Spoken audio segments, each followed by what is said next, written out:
رسول اللہ. دل کا دیا جلا کے ہواؤں میں رکھ دیا، دل کا دیا جلا کے ہواؤں میں رکھ دیا، ایک چاند نفرتوں کا اندھیروں میں رکھ دیا. اور دل جیتنا کسی کا بڑے فن کی بات ہے، دل جیتنا کسی کا بڑے فن کی بات ہے. یہ فن خدا نے ان کی اداؤں میں رکھ دیا، یہ فن خدا نے ان کی اداؤں میں رکھ دیا.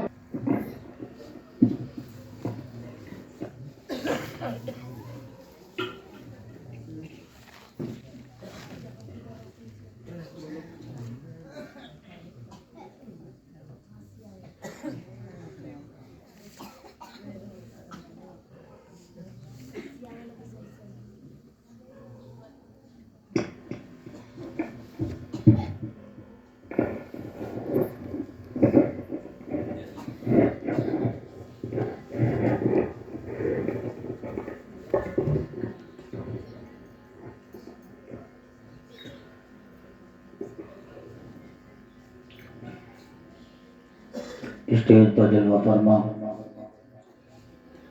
معزز و مکرم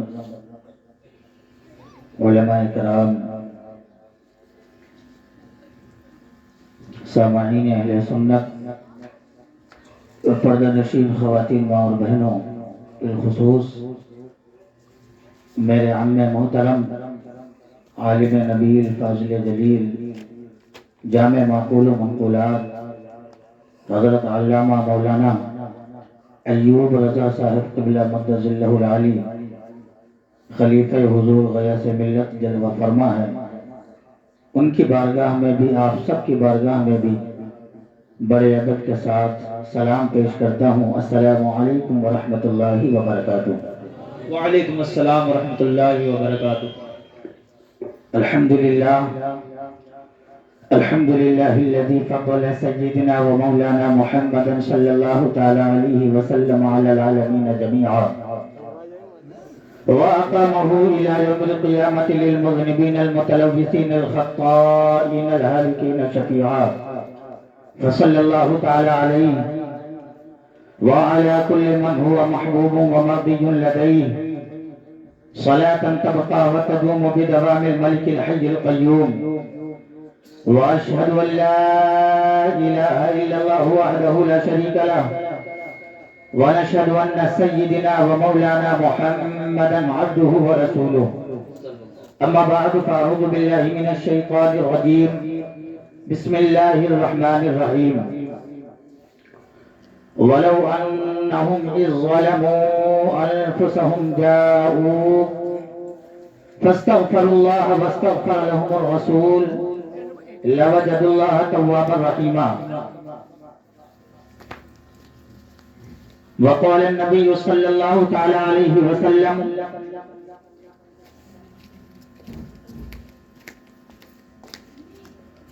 صدق الله مولانا العظيم وبلغنا رسوله النبي الأمين الكريم. سرکار صلی اللہ تعالی علیہ وسلم ارشاد فرماتے ہیں، من زار قبری وجبت له شفاعتی. صدق اللہ مولانا العظیم وبلغنا رسوله النبی الامین الکریم ونحن على ذلك لمن الشاہدین والشاکرین والحمد للہ رب العالمین. یا خدا بحر جناب مصطفیٰ امداد کن، یا رسول اللہ از بحر خدا امداد کن، یا شفیع المذنبین یا رحمت للعالمین، یا امان الخائفین یا مرتضی امداد کن، یا شہید کربلا یا دافع کرب و بلا، گل رخا شہزادہ گلبوں قبا امداد کن. اور بریلی کے تاجدار بارگاہ رسالت وہاں میں عرض کرتے ہیں، بکار خیش حیرانم مغثنی یا رسول اللہ، پریشانم پریشانم مغثنی یا رسول اللہ. شہاب کس نوازی کن، طبیبہ چارہ سازی کن، مریض درد عصیانم مغثنی یا رسول اللہ. آئیے ہم اور آپ سب سے پہلے اپنی اور ساری کائنات کے مرکز عقیدت گنبد خضرا میں آرام فرمانے والے آقا و مولا جن کے آنے سے کائنات میں بہار آئی، ارے جن کے آنے سے دنیا میں انقلاب آیا، انسان کی انسانی زندگی گزارنے کے لیے جن جن قانون و ضابطے کی ضرورت تھی، سارے قانون سارے ضابطے انہی کے ذریعے سے ملے، یہاں تک کہ ہمیں ایمان ملا تو رسول ہاشمی کے صدقے میں، اگر ہمیں قرآن کریم ملا تو وہ بھی رسول کریم کے صدقے میں، اگر ہمیں خدا کی معرفت حاصل ہوئی، اگر ہمیں خدا کی پہچان معلوم ہوئی تو وہ بھی رسول کریم کے صدقے میں، کیونکہ حدیث قدسی ہے لولا کلمہ خلقت الافلاک والارضین، کہ یہ محبوب اگر آپ کو پیدا کرنا مقصد نہ ہوتا تو نہ تو آسمان کو پیدا کرتا، نہ کبھی زمین کی فرش بچھاتا، تو پتہ چلا کہ مصطفیٰ جان رحمت وجہ کائنات ہے، سبب کائنات ہے۔ اسی کی ترجمانی امام الشاق سیدی اعلیٰ حضرت اپنی اس انداز میں بیان فرماتے ہیں کہ وہ جو نہ تھے تو کچھ نہ تھا، ارے وہ جو نہ ہو تو کچھ نہ ہو، جان ہے وہ جہان کی جان ہے تو جان۔ بے شک سبحان اللہ، بے شک سبحان اللہ۔ جس پیغمبر اعظم کا ہمارے آپ کے اوپر بلکہ پوری کائنات کے اوپر اتنا بڑا احسان و کرم ہو، عقیدت و محبت کا معیار یہی ہونا چاہیے۔ ہم سب مل کر کے سرور کونین علیہ تحیت و ثنا کی بارگاہ میں جھوم جھوم کر ہدیہ درود پاک پیش کر لیں۔ سب لوگ بلند آواز سے پڑھیے اللہم صلی علی سیدنا و مولانا محمد عدد ما فی علم اللہ صلاۃ دائمۃ بدوام ملک اللہ صلی اللہ علیہ وسلم۔ ایک مرتبہ اور نبی اور آل نبی پر بلند آواز سے اللہم صلی علی سیدنا و مولانا محمد معدن الجود والکرم وآلہ الکرام وابنہ الکریم وبارک وسلم صلاۃ و سلام علیک یا رسول اللہ صلی اللہ تعالی علیہ وسلم۔ صرف 25 سے 30 منٹ، زیادہ سے زیادہ، اس سے زیادہ وقت نہیں لوں گا کیونکہ میرے بعد خطیب اہل سنت مقرر خصوصی حضرت علامہ مولانا ایوب رضا صاحب قبلہ مدد اللہ العالی کا آپ حضرات کو خطاب نایاب سماعت کرنا ہے۔ آج کی اس محفل کو کتنا خوبصورت نام ملا ہوا ہے نا۔ آج کی یہ محفل جشن عید میلاد النبی بسلسلہ زیارت حرمین شریف ہے۔ مولانا محروز صاحب کو بلا۔ آج کی یہ محفل کتنی باسعادت، کتنی مکرم محفل ہے، بہت مکرم محفل ہے۔ یقیناً ہر مومن کی یہ تمنا ہے زندگی میں ایک مرتبہ اس کو اپنے آقا علیہ تقیت و ثنا کے روزے کی زیارت نصیب ہو جائے۔ بے شک ہے تمنا کہ نہیں؟ بے شک۔ اب خوش نصیب ہیں ہمارے محب گرامی جناب سلیم خان صاحب کہ یہ اور ان کی اہلیہ مکرمہ دونوں لوگ عمرہ کرنے کے لیے تشریف لے کر کے جا رہے ہیں۔ کہہ دیجئے سبحان اللہ، سبحان اللہ، سبحان اللہ۔ اللہ جل مجدہ الکریم نے ان کو توفیق عطا فرمائی اور ان کے بچوں کو سعادت بخشی بے شک سبحان کہ انہوں نے اپنے والدین کو عمرہ جیسی عظیم نعمت جس کو کرانے کا عزم کیا، اور آج الحمدللہ وہ ہمیں پائے تکمیل تک پہنچتا ہوا نظر آ رہا ہے۔ سبحان اللہ۔ میرے بھائی شاعر اسلام رحمت صاحب بھی بیٹھے ہوئے ہیں، یقیناً بڑا بامکرم محفل ہے یہ، الحمدللہ ثم الحمدللہ۔ میں آپ سے ایک بات کہوں گا، کامیاب اولاد کون ہوتی ہے؟ کامیاب اولاد وہ ہے، دو چار پہلو ہیں، دو پہلو آپ کے سامنے رکھتا ہوں میں۔ اگر انسان کامیاب اس کو سمجھ لے کہ بچہ انجینئر بن گیا، بچہ ڈاکٹر بن گیا، بچہ پروفیسر بن گیا، بچہ اچھا کمانے لگا، بچہ پیسہ والا ہو گیا، اگر لوگ اس کو سمجھتے ہیں کہ یہ کامیاب ہے ہماری اولاد، تو میں سمجھتا ہوں کہ وہ گھاٹے میں ہے۔ کامیاب اولاد تو وہ ہے جس کا بچہ عالم دین ہو جائے، کامیاب تو وہ ہے جس کا بچہ حافظ قرآن ہو جائے، کامیاب تو وہ اولاد ہے جس کا بچہ قاری قرآن ہو جائے، ارے کامیاب تو وہ ہے جو اپنے والدین کو حج و عمرہ کے لیے مدینہ مکرمہ روانہ کرے۔ بے شک بے شک سبحان اللہ۔ کامیاب تو وہ ہے، یقیناً ہمارے سلیم خان صاحب کے بچوں کی یہ بڑا کاوشیں اور محنتیں رہیں. میں ان سے پہلی بار ملنے کے لیے آیا تھا. انہوں نے بتایا کہ بھیا ہم کچھ نہیں کر رہے ہیں, سب ہمارے بچے کروا رہے ہیں.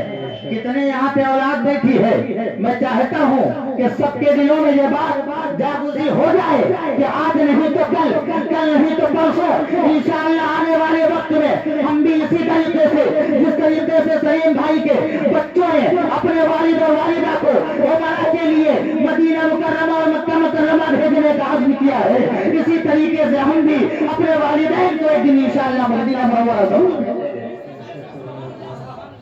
منورہ ضرور بھیجیں گے. ہم بھی یہ عہد کرتے ہیں, آپ لوگ بھی یہ عہد کیجئے. یقیناً ان کی اولاد ان کے لیے کامیاب ہے, اور وہاں پہنچ کر کے کیا نہیں ہوتا. یقیناً ایک دو شعر میں پڑھ رہا تھا پیر و مرشد سرکار تاج الشریعہ کے. آپ حضرات ذرا کہہ دیں مطلب کہ سبحان اللہ تو تھوڑا سا بتا دیں, ایک مطلب اور مطلب کہ کہہ دیجئے یا رسول اللہ, یا رسول اللہ, سبحان اللہ یا رسول اللہ. جب جاتے ہیں تو کیا دل میں ارمان ہوتے ہیں, کس طریقے سے آدمی اپنے آپ کو جو ہے وہاں پر ڈھالنے کی کوشش کرتا ہے. گناہوں سے لت پت انسان جاتا ہے. دو چار نصیحت کی باتیں میں کروں گا, اس کے بعد میں میرے عام مکرم حضرت علامہ مولانا ایوب رضا صاحب قبلہ بھی انشاءاللہ ہمارے معتمر جو سلیم خان صاحب ہیں ان کو انشاءاللہ نصیحت سے ضرور نوازیں گے. ذرا کہہ دے سبحان اللہ, سبحان اللہ, سبحان اللہ. کہ مر کے جینے کا پاؤں مزہ خیر سے, آنکھوں کو بند کر کے صرف حسرت سے اس کو سن لیجئے.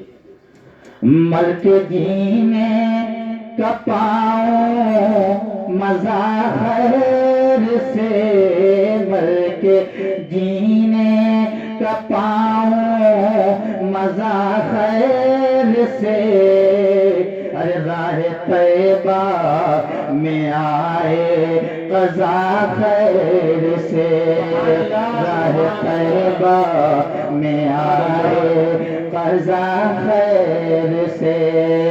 مر کے جینے کا پاؤں مزہ خیر سے,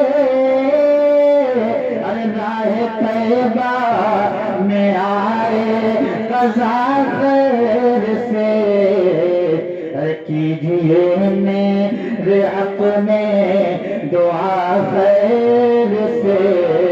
نعرہ تکبیر, نعرہ تکبیر, نعرہ رسالت, نعرہ رسالت, مسلک اعلیٰ حضرت, مسلک اعلیٰ حضرت, نعرہ تکبیر, نعرہ رسالت. آپ لوگ تشریف رکھیں, آرام سے تشریف رکھیں. بہت یہ چھوٹی چھوٹی محفلیں نا بڑا روحانی محفلیں ہوتی ہیں, بڑا روحانیت برس رہی ہے. الحمدللہ بیٹھ جائیے, بیٹھیے بھیا بیٹھیے, میرے بھائی آپ لوگ بیٹھ جائیے بھائی, بیٹھیے, بالکل بیٹھیے. بیٹھ جائیے. آپ حضرات اپنی ماتھے کی نگاہوں سے دیکھ رہے ہیں جامع معقول و منقولات حضرت علامہ مولانا ایوب رضا صاحب قبلہ خلیفہ حضور غیاث ملت کی آمد ہو چکی ہے. میرے بعد انشاءاللہ عز و جل آپ حضرات ان سے بھی محظوظ ہوں گے, اور میں حضرت کی دعائیں لے کر کے حضرت کی توجہ خاص سے دو چار اشعار آپ کو سنا کر کے پھر اپنی گفتگو کا آغاز کرتا ہوں. ذرا سب لوگ کہہ دیں سبحان اللہ, سبحان اللہ. کہ مر کے جینے کا پاؤں مزہ خیر سے, راہ طیبہ میں آئے قضا خیر سے, کیجئے میرے حق میں دعا خیر سے, کیجئے میرے حق میں دعا خیر سے.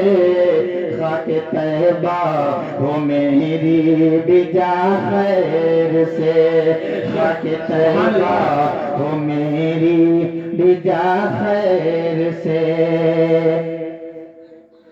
اور مجھ کو ان کا اشارہ ملا خیر سے, ان کو ان کا اشارہ ملا خیر سے, ان کو ان کا اشارہ. یقیناً ہمارے پاس کتنا بھی پیسہ ہو جائے, کتنی بھی دولت ہو جائے, کتنے بھی ہم پیسے والے ہو جائیں، یقیناً یہاں پر اتنے لوگ ایسے بیٹھے ہیں جن کے پاس پیسہ تو بہت ہوگا، دولت تو بہت ہوگی، مگر جب تک کہ سرور کونین علی تحیت و ثنا کا اشارہ نہ ہوگا، جب تک کہ آقا کونین صلی اللہ علیہ وسلم کا بلاوا نہ ہوگا، جب تک وہاں تک ہماری رسائی ہرگز نہیں ہو سکتی ہے۔ سلیم خان صاحب پر اللہ کا کرم ہوا، آقا کریم صلی اللہ علیہ وسلم کی رحمتوں والی نگاہ ہوئی، اور سلیم خان صاحب اپنے گھر والوں کے ساتھ، اپنی اہلیہ کے ساتھ میں مدینہ منورہ کا سفر کر رہے ہیں۔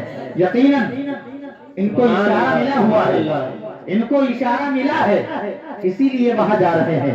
شعر ذرا سماعت کر لیں کہ ان کو ان کا اشارہ ملا خیر سے، یہ مدینے کے جانب چلے خیر سے، ان کو ان کا اشارہ ملا خیر سے، یہ مدینے کی جانب چلے خیر سے، ارے خوب گزرے یہ صبح مساء خیر سے، سبحان اللہ، خوب گزرے یہ صبح مساء خیر سے، ارے ان کے در پہ جو بستر جمع خیر سے، خوب گزرے یہ صبح مساء خیر سے، ان کے در پہ جو بستر جمع خیر سے، ان کے در پہ جو بستر جمع خیر سے، اور عام ہے کجود و سخا خیر سے، عام ہے کجود و سخا خیر سے، ارے ان کے در پہ ہے شاہ و گدا خیر سے، ان کے در پہ ہے شاہ و گدا خیر سے، ارے وہ اٹھی بہر موجے، وہ اٹھی بہر موجے عطا خیر سے، یا وہ دست کرم اٹھ گیا خیر سے، یا وہ دست کرم اٹھ گیا خیر سے۔ صبح و مساء جب ہمارے مدینے میں گزرنے لگے، یقین جانیے جو انسان مدینہ المنورہ پہنچ جاتا ہے وہ یہی سوچتا ہے کاش ہمارا بھی مسکن یہی مدینہ المنورہ ہو جائے۔ میں نے آپ حضرات کے سامنے ایک آیت کریمہ کی تلاوت کی، رب کریم جل مجدہ کریم قرآن پاک میں ارشاد فرماتا ہے، ذرا توجہ میری طرف رکھیے گا، خاص طور سے سنیے گا۔ رب ذوالجلال ارشاد فرماتا ہے، وَلَوْ أَنَّهُمْ إِذْ ظَلَمُوا أَنفُسَهُمْ جَاءُوكَ فَاسْتَغْفَرُوا اللَّهَ وَاسْتَغْفَرَ لَهُمُ الرَّسُولُ لَوَجَدُوا اللَّهَ تَوَّابًا رَحِيمًا۔ فرماتا ہے کہ اگر تم سے کوئی گناہ سرزد ہو جائے تو تم نبی ہاشمی صلی اللہ تعالی علیہ وسلم کی بارگاہ میں پہنچ جایا کرو اور اللہ کی بارگاہ میں اپنے گناہوں سے مغفرت طلب کیا کرو۔ اگر اس کے بعد نبی سرور کونین صلی اللہ تعالی علیہ وسلم بھی اللہ کی بارگاہ میں تمہاری سفارش کر دے تو تم اللہ جل مجدہ کریم کو بہت ہی زیادہ مہربان اور گناہوں کا معاف کرنے والا پاؤ گے۔ یہ اللہ رب العزت نے ارشاد فرمایا ہے۔ آپ ذرا اندازہ لگائیں، صبح و شام ہم سے گناہ سرزد ہوتے رہتے ہیں، ہم گناہ چلے جاتے ہیں۔ اس میں 3 اسٹیپ ہیں۔ سب سے پہلے تو گناہ سرزد ہو جائے، اس کے بعد میں آقا کونین کی بارگاہ میں حاضر ہو جائے، پھر تم اپنے گناہوں سے خود مغفرت اللہ کی بارگاہ میں طلب کرو، اور اس کے بعد میں سرور کونین بھی تمہاری سفارش اللہ کی بارگاہ میں بندے کے لیے کر دیں تو آپ یقین جانیے اللہ جل مجدہ کریم کو تم بڑا ہی جو ہے مہربان اور بڑا گناہوں کا معاف کرنے والا پاؤ گے۔ ہم سے گناہ سرزد ہوتے رہتے ہیں، ہم جب اللہ کی بارگاہ میں جاتے ہیں اپنے گناہوں سے مغفرت طلب کرتے ہیں، سرور کونین کی بارگاہ میں حاضر ہوتے ہیں، ان سے بھی ہم اپنے گناہوں کی مغفرت طلب کرتے ہیں، اور آقا کونین صلی اللہ تعالی علیہ وسلم اپنے امتی کے سفارش اللہ کی بارگاہ میں جب لگاتے ہیں تو یقین جانیے جو انسان گناہوں کے دلدل میں ڈوبا ہوا تھا، جو انسان گناہوں میں بالکل لٹپٹ تھا، جب اس کو اپنے گناہوں پر شرمندگی ہوتی ہے، جب وہ انسان اپنے گناہوں پر نادم و پشیماں ہوتا ہے، یقین جانیے آقا کی بارگاہ میں حاضر ہو کر صدق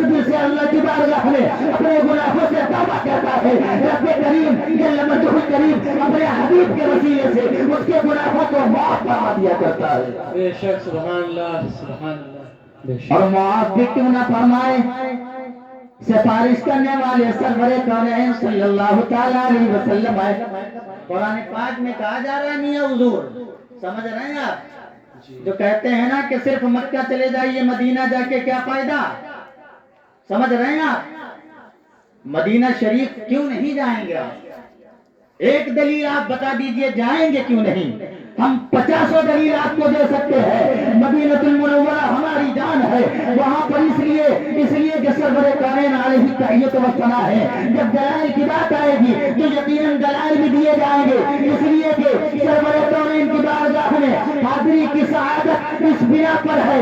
آقا کونین نے بھی ارشاد فرما دیا، حضرت عمر رضی اللہ تعالیٰ عنہ روایت کرتے ہیں، آقا کونین نے ارشاد فرمایا، من زار قبری وجبت لہو شفاعتی، ارے جس نے میری قبر کی زیارت کی اس پر میری شفاعت واجب ہو گئی. سبحان اللہ بے شک بے شک سبحان اللہ. میری شفاعت اس پر کس نے فرمایا؟ آقا کونین صلی اللہ علیہ وسلم نے، کہ اس پر میری شفاعت واجب ہو گئی. یہ حکم آقا علیہ السلام کا، یہ فرمان آقا علیہ السلام کا اس وقت سے لے کر کے صبح قیامت تک کے لیے ہے. ہم نے آقا کونین کے مقدس چہرے کو تو نہیں دیکھا، ہم نے سرور کونین کی کالی زلفوں کو تو نہیں دیکھا، ہم نے آقا علیہ السلام کے جو ہے ہم نے آقا علیہ السلام کا بدن مبارکہ تو نہیں دیکھا، مگر آقا کونین کا یہ مبارک فرمان علی شان ہمارے لیے عبرت کا نشان ہے کہ اگر ہم نے آقا کونین کو نہیں دیکھا، اگر ہم جو ہے آقا علیہ تحیت و ثنا کے روضے کی زیارت کر لیں، تب بھی سرور کونین صلی اللہ علیہ وسلم کی شفاعت ہمارے اوپر واجب ہو جائے گی. سبحان اللہ سبحان اللہ. آقا کی شفاعت ہمارے اوپر واجب ہو جائے گی. اب میں بڑے ادب کے ساتھ اپنے محب گرامی وقار جناب سلیم صاحب سے کہوں گا، جو شخص کعبۃ المکرمہ کو دیکھ لیتا ہے، مدینہ المنورہ میں آقا علیہ السلام کے روضے کی زیارت کر لیتا ہے، سرور کونین صلی اللہ تعالیٰ علیہ وسلم کا اس پر کرم ہوتا ہے، اللہ کی رحمتیں نازل ہوتی ہیں.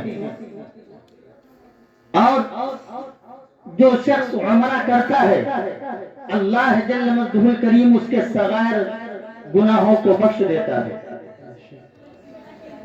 صغائر گناہ جو چھوٹے گناہ ہوتے ہیں، اگر ان سے چھوٹے گناہ سرزد ہوئے اور انہوں نے ابھی سے یہ عہد کر لیا کہ آج کی یہ نورانی محفل میرے سفر عمرہ کے لیے ہے، اور ہم اس میں علماء اکرام بالخصوص حضرت علامہ مولانا ایوب رضا صاحب قبلہ خلیفہ غیاث ملت کے سامنے اپنے گناہوں سے رب کریم کی بارگاہ میں توبہ کروں، تو رب کریم یقیناً آقا علیہ السلام کے صدقے میں ان کے گناہوں کو معاف فرما دے گا. آج آپ ان کے چہرے کو دیکھ رہے ہیں، عمامہ شریف بنا ہے الحمدللہ، نورانی چہرہ لگ رہا ہے. اس سے پہلے جب میں آیا تھا تو ان کی وضاحت الگ تھی، آج الحمدللہ ان کی وضاحت مجھے بڑا پسند آئی. اور آج انہوں نے جو یہ وضاحت بنائی ہے، یہ یقیناً اس سفر عمرہ کی برکتیں ہے کہ آج ان کے چہرے پر سنت رسول بھی سکی ہے، اور آقا علیہ السلام کا جو ہے یہ مبارک عمامہ بھی جو ہے ان کے چہرے پر ہے، یہ بھی سنت رسول ہے. آپ اپنے گناہوں سے صدق دل سے توبہ کریں.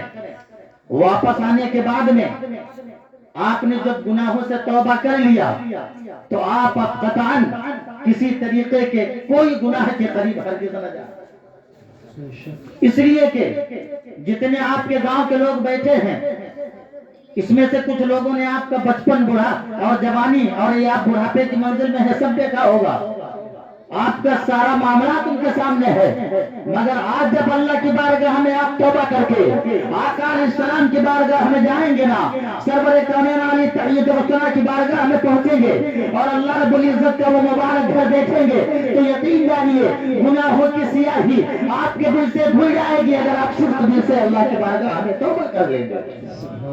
یقیناً آپ توبہ کر کے جائیے اور آپ کو اللہ جل مجدہ الکریم وہ اجر بھی عطا فرمائے گا جو آقا علیہ السلام کا فرمان بھی ہے.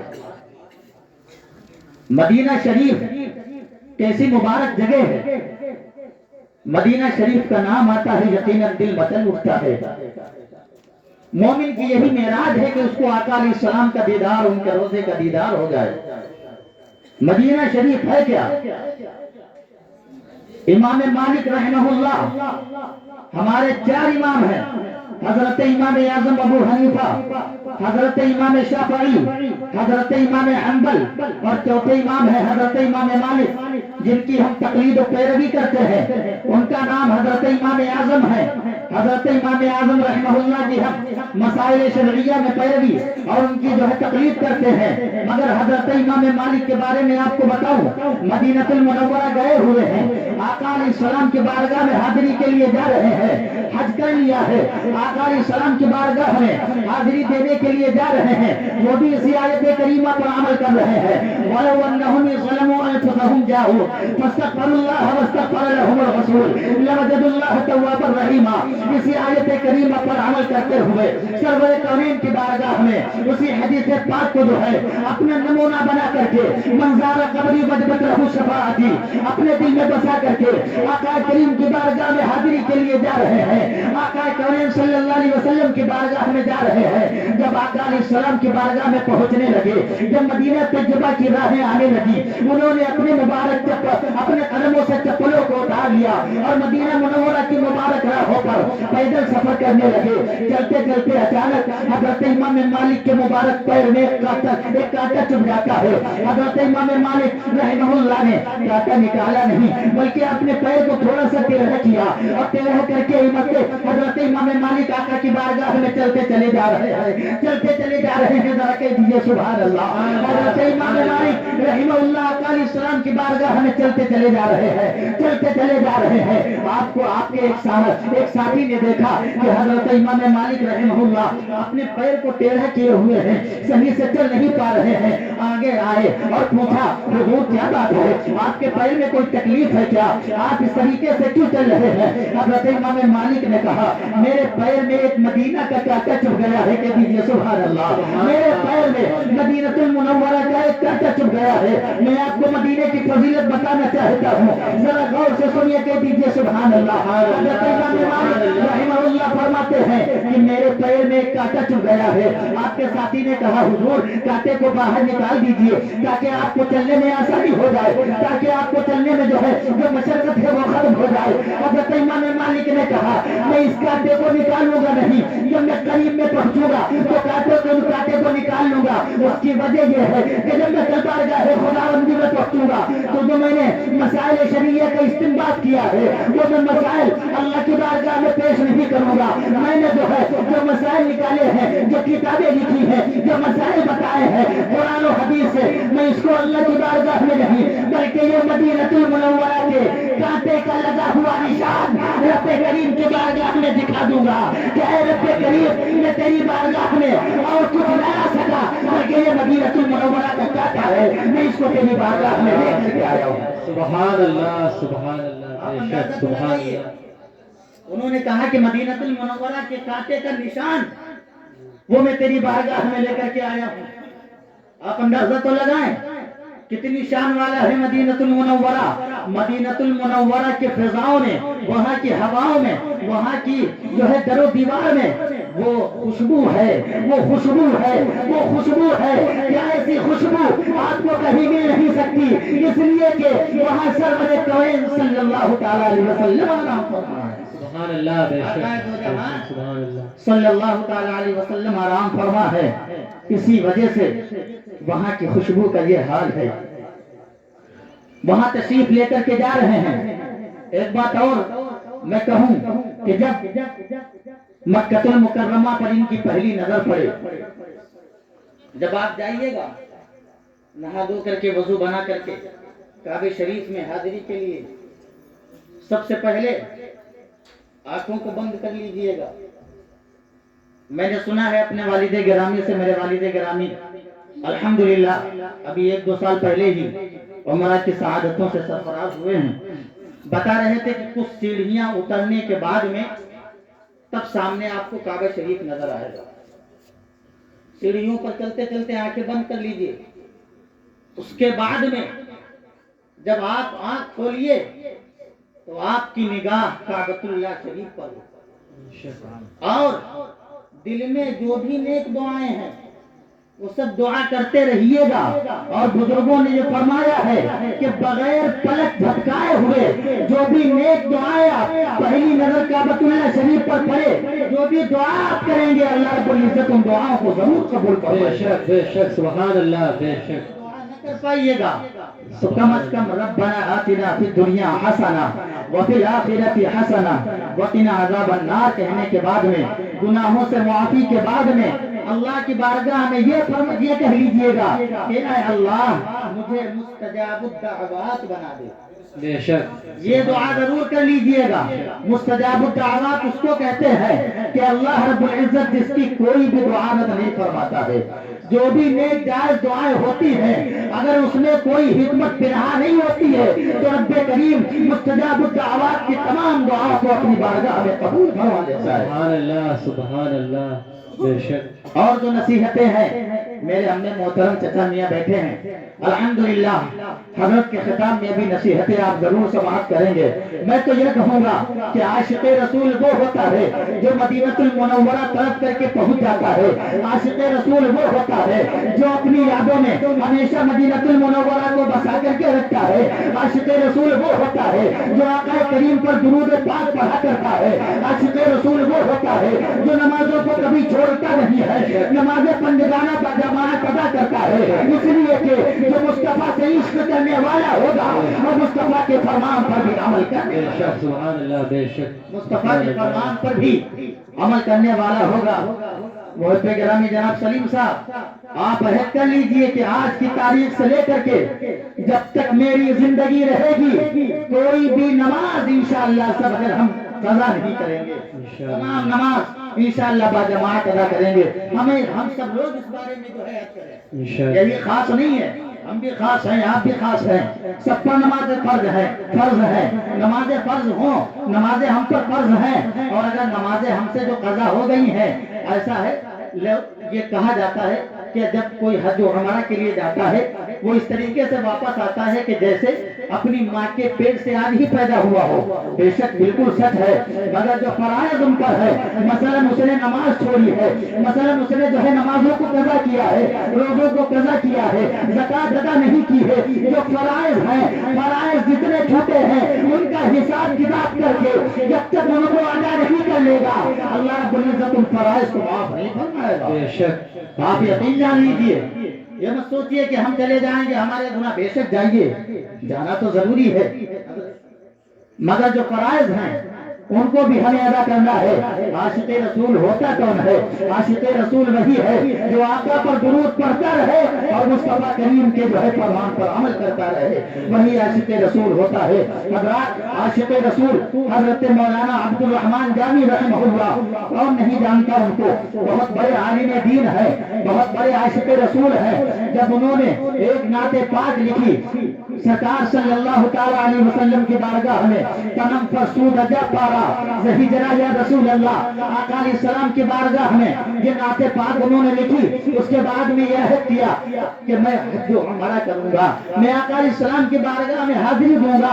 اور حاضری کے وقت میں مواد شریف پہ کھڑے ہو کر کے یہ نعت پاک میں سناؤں گا. حضرت عبد الرحمن جامی نے یہ عہد کیا. میں آپ کو بتاؤں حضرت عبد الرحمن جامی غزالی دورہ ہے، بہت بڑے عاشق رسول ہیں. حضرت عبد الرحمن جامی نے یہ عہد کر لیا. عہد کرنے کے بعد میں حضرت عبد الرحمن جامی رحمہ اللہ سفر حج کے لیے روانہ ہو گئے، حج سفر کے لیے روانہ ہو گئے. چلتے گئے جب مکہ المکرمہ پہنچ گئے، مکہ المکرمہ پہنچنے کے بعد میں آرام سے وہاں عمرہ ادا کیا، حج ادا کیا، حج و عمرہ کیا. اس کے بعد میں حضرت عبد الرحمن جامی نبی پاک صلی اللہ تعالی علیہ وسلم کی بارگاہ میں حاضری کے لیے نکل پڑے. ادھر امیر مکہ کو آقا کونین صلی اللہ تعالی علیہ وسلم کو آقا کونین صلی اللہ علیہ وسلم امیر مکہ کے خواب میں آتے ہیں اور امیر مکہ سے کہتے ہیں کہ ایک عبد الرحمن جامی نام کا شخص ہے جو میری بارگاہ میں آنا چاہتا ہے اور جو ہے میری بارگاہ میں آنے سے اس کو روکا جائے، میں نہیں چاہتا ہوں کہ وہ میری بارگاہ تک آ سکے۔ امیر مکہ نے جب یہ خواب دیکھا، سرور کونین صلی اللہ علیہ وسلم کا فرمان سنا، جب سرور کونین صلی اللہ علیہ وسلم کے فرمان پر عمل کرتے ہوئے اپنے تمام آدمیوں کو اس نے دوڑا دیا اور دوڑا کر کے کہا کہ عبد الرحمن جامی تمہیں جہاں بھی مل جائے ان کو مدینہ المنورہ جانے سے روک لیا جائے۔ حضرت عبد الرحمن جامی رحمت اللہ تعالی علیہ چلتے چلے جا رہے ہیں، چلتے چلے جا رہے ہیں۔ ایک جو ہے آپ کو گھوڑ سوار نظر آتا ہے، اس گھوڑ سوار نے حضرت عبد الرحمن جامی کو اٹھا لیا۔ ارے مولانا جلال الدین رومی مثنوی شریف میں جو تحریر فرماتے ہیں، جیسے ہی گھوڑ سوار نے حضرت عبد الرحمن جامی کو اٹھایا تو عبد الرحمن جامی بے چین ہو گئے۔ وہ کہنے لگے یا رسول اللہ علیہ السلام مجھ سے کیا خطا ہو گئی ہے، مجھے بارگاہ میں آنے کا اذن کیوں نہیں مل رہا ہے؟ یا رسول اللہ علیہ السلام میرے ماں باپ آپ پر قربان ہو جائے، مجھے آنے کا اذن کیوں نہیں مل رہا ہے؟ عبد الرحمن جامی بہت ہے، ان کے ساتھ میں چلے جاتے ہیں۔ پھر آپ کو جو ہے ترکی کے راستے سے مدینہ المنورہ آنے والا ایک قافلہ ملتا ہے۔ مولانا جلال الدین صاحب مطلبی شریف میں لکھتے ہیں کہ حضرت عبد الرحمن جامی نے ان لوگوں سے منت و سماجت کی، اس کے بعد میں ان لوگوں نے آپ کو اپنے ساتھ میں لے جانے کا راضی ہو جاتے ہیں اور آپ کو جو ہے چپکے سے وہ ایک صندوق کے اندر بند کر لیتے ہیں اور صندوق کو جو ہے روڈ پر رکھ دیتے ہیں۔ حضرت عبد الرحمن جامی عاشق رسول ہے، مدینہ جانا چاہتے ہیں مگر جایا نہیں جا رہا ہے، پہنچنے نہیں دیا جا رہا ہے۔ بہر کے ایک صندوق میں بند ہو کر کے عبد الرحمن جامی جا رہے ہیں۔ آقا علیہ تحیت و ثنا کا پھر فرمان ہوتا ہے، امیر مکہ کے خواب میں سرور کونین پھر تشریف لے کر کے آتے ہیں اور کہتے ہیں یا رسول، اور کہتے ہیں کہ اے امیر مکہ عبد الرحمن جامی پھر آ رہا ہے، تم نے اس کو روکا نہیں۔ اس کے بعد امیر مکہ نے ان کو جو ہے پکڑوا کر کے جیل میں بند کر دیا۔ پھر نبی پاک سامنے آتے ہیں اور کہتے ہیں خبردار، تم نے جامی کو جیل کی سلاخوں میں کیوں بند کر دیا؟ تم نے جامی کو جو ہے ریت کی سلاخوں میں کیوں رکھا ہوا ہے؟ ارے جامی کوئی جو ہے مجرم نہیں ہے، کوئی مجرم نہیں ہے، کوئی گنہگار نہیں ہے، میں اس کو صرف اور صرف اس لیے اپنی جو ہے بارگاہ میں آنے سے روک رہا ہوں، اس لیے کہ اس نے ایک نعت پاک لکھی ہے، جنم پر سودہ جا پارا زہجرا یا رسول اللہ، دلم پزمردہ دلم پزمردہ دلم پزمردہ زہجرا اشیا یا رسول اللہ۔ فرماتے ہیں کہ میں نے جو ہے اس کو اس لیے آنے سے روکا ہے کہ انہوں نے جو ہے ایک نعت پاک لکھی ہے اور یہ چاہتے ہیں کہ یہ نعت پاک کو مواد شریف کے سامنے کھڑے ہو کر کے پڑھیں گے۔ میں چاہتا ہوں کہ یہ میری بارگاہ میں آئے، اگر یہ میری بارگاہ میں آ جائیں گے تو مجھے قبر سے باہر نکل کر کے ان سے مصافحہ کرنا پڑے گا۔ سبحان اللہ، بے شک بے شک۔ مجھے قبر سے باہر نکل کر کے ان سے مصافحہ کرنا پڑے گا۔ اس لیے میں چاہتا ہوں کہ یہ بالکل حاضر نہ ہو، یہ بالکل یہاں تشریف لے کر کے نہ آئے، اس لیے کہ جب یہ آئیں گے تو یقیناً مجھے باہر نکل کر کے مصافحہ کرنا پڑے گا۔ آپ ذرا ان کا عشق رسول کو سماعت کریں، آپ ان کا عشق کو دیکھیں۔ آقا علیہ السلام کی بارگاہ میں جب وہ حاضر ہوئے تو آقا علیہ تحیت و ثنا کی بارگاہ میں جب وہ حاضر ہوئے، پہلے تو امیر مکہ نے ان کو جیل کی سلاخوں سے نکال کر کے جب یہ پوچھا کہ وہ نعت پاک ہمیں ذرا سناؤ، وہ نعت پاک کون ہے جو تم آقا کی بارگاہ میں سنانا چاہتے ہو؟ تو آقا علیہ السلام کی وہ نعت پاک جو انہوں نے لکھی ہوئی تھی امیر مکہ کے سامنے رو رو کر کے کہنے لگے یا رسول اللہ علیہ السلام، یا رسول اللہ علیہ السلام، تنم فرسودہ جا پارا زہجرا یا رسول اللہ۔ آقا علیہ السلام کی بارگاہ میں وہ فریاد کرنے لگے۔ اس میں جو ہے انہوں نے اپنے گناہوں کے لیے بھی لکھا تھا اور یہ بھی لکھا تھا کہ یا رسول اللہ علیہ السلام، مدینہ کی جدائی ہم سے بالکل برداشت نہ ہوگی۔ آقا علیہ السلام کی بارگاہ میں انہوں نے تمام طریقے سے استغاثے پیش کیے تھے۔ آقا علیہ السلام کا خاص کرم حضرت عبد الرحمن جامی پر ہوتا ہے۔ اللہ کا کرم ہوا، عاشق رسول حضرت عبد الرحمن جامی کو آج تک دنیا عاشق رسول کے نام سے جانتی ہے۔ سبحان اللہ، یہ عبد الرحمن جامی کا کمال ہے کہ عبد الرحمن جامی نے سرور کونین کی بارگاہ میں استغاثہ پیش کیا تھا۔ اللہ جل مجدہ کریم نے حضرت عبد الرحمن جامی کو بڑا مقام و منصب عطا فرمایا تھا۔ حضرات، مدینہ المنورہ یقیناً ہمارے لیے کمال جان ہے اور مدینہ المنورہ کی حاضری کے لیے ہم تمام لوگ کوشاں رہتے ہیں۔ میں دعا کروں گا رب کریم کی بارگاہ میں یہ تشریف لے کر کے جا رہے ہیں، پہلی گزارش کہ آپ میرا بھی سلام بارگاہ نبوت و رسالت میں پیش کیجئے گا۔ اس کے بعد جن جن حضرات نے آپ سے سلام پیش کرنے کو کہا ہے سب کا سلام ضرور پیش کریں، اور سب کے لیے مدینہ المنورہ کی حاضری کے لیے دعا بھی کریں۔ حضرات، مدینہ المنورہ کی حاضری یقیناً ہم سب کے لیے، ان کے لیے تو باعث سعادت و برکت ہے، اگر ہمیں میسر آ جائے تو ہمارے لیے بھی سعادت و برکت ہے۔ اللہ جل مجدہ کریم کی بارگاہ میں دعا ہے پروردگار عالم ہم تمامی حضرات کو مدینہ المنورہ شریف کی زیارت نصیب فرمائے، ہم سب کے گناہوں کی مغفرت فرمائے، اور ہم سب کو ایک اور نیک بنائے، نماز بندگانہ کی ہم سب کو توفیق و رفیق عطا فرمائے۔ سب لوگ استغفار پڑھ لیجئے، استغفر اللہ ربی من کل ذنب واتوب الیہ، کلمہ شہادت کا ذکر کر لیجئے، اشہد ان لا الہ الا اللہ واشہد ان محمدا عبدہ ورسولہ۔ خوب کی سیر چمن، گل کھلے شاد رہے، باغ باغ آتا ہوں میں، گلشن تیرا آباد رہے۔ السلام علیکم ورحمۃ اللہ وبرکاتہ۔